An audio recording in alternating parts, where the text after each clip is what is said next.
Tasty ആയിട്ടുള്ള പരിപ്പ് കറി ഇവിടെ റെഡി ആയിട്ടുണ്ട്. നമ്മൾ സദ്യയ്ക്ക് ഒഴിക്കുന്ന പരിപ്പ് കറിയാണ് ഉണ്ടാക്കാൻ പോകുന്നത്. ആദ്യം ഒരു പാൻ അടുപ്പത്ത് വെച്ച് ഒരു അരക്കപ്പ് ചെറുപയർ പരിപ്പ് ഇങ്ങനെ ഒരു 3 മിനിറ്റ് മീഡിയം ഫ്ലെയിമിലിട്ട് കളറ് മാറുന്നിടം വരെ ചൂടാക്കി എടുക്കുന്നുണ്ട്. അപ്പം നമ്മുടെ പരിപ്പ് ഇവിടെ ചൂടായി കിട്ടിയിട്ടുണ്ട്. ഇതിനി നന്നായി കഴുകി ഒരു കുക്കറിലേക്ക് മാറ്റാം. പരിപ്പ് കഴുകി കുക്കറിലേക്ക് മാറ്റിയിട്ടുണ്ട്.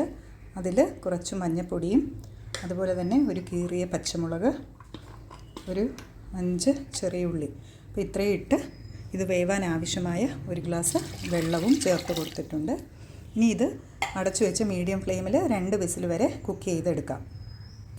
പരിപ്പ് വെന്ത് വരുന്ന സമയം കൊണ്ട് നമുക്ക് തേങ്ങ, കറിവേപ്പില, അതുപോലെ തന്നെ 3 വെളുത്തുള്ളി, കുറച്ച് ജീരകം ഇത് നന്നായി പേസ്റ്റ് പരുവത്തിൽ അരച്ചെടുക്കാം. പരിപ്പ് വെന്ത് ഉടഞ്ഞു വന്നിട്ടുണ്ട്. അരച്ച് വെച്ചിരിക്കുന്ന അരപ്പും ഉപ്പും ചേർത്ത് നന്നായി ഇളക്കി യോജിപ്പിക്കുക. തിളച്ച് വരട്ടെ.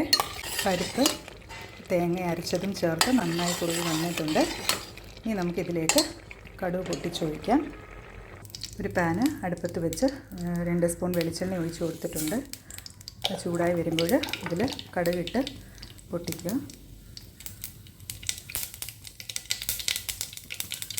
കടുക് പൊട്ടി വരുമ്പോൾ ആവശ്യമായ കറിവേപ്പിലയും 2 ചുമന്ന മുളകും ഇട്ട്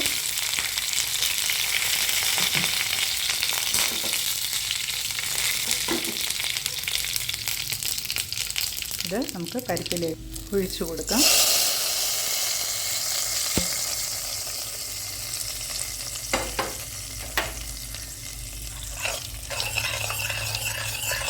അങ്ങനെ നമ്മുടെ സ്വാദിഷ്ടമായ പരിപ്പ് കറി റെഡി ആയിട്ടുണ്ട്. നമ്മൾ കുറച്ച് ലിക്വിഡായിട്ട് വേണം എടുക്കാൻ. ഇത് തണുക്കുമ്പോഴത്തേക്ക് കുറച്ചുകൂടെ ലിക്വിഡിറ്റി നമുക്ക് നഷ്ടമാകും. ടേസ്റ്റി ആയിട്ടുള്ള പരിപ്പ് കറി റെഡി ആയിട്ടുണ്ട്.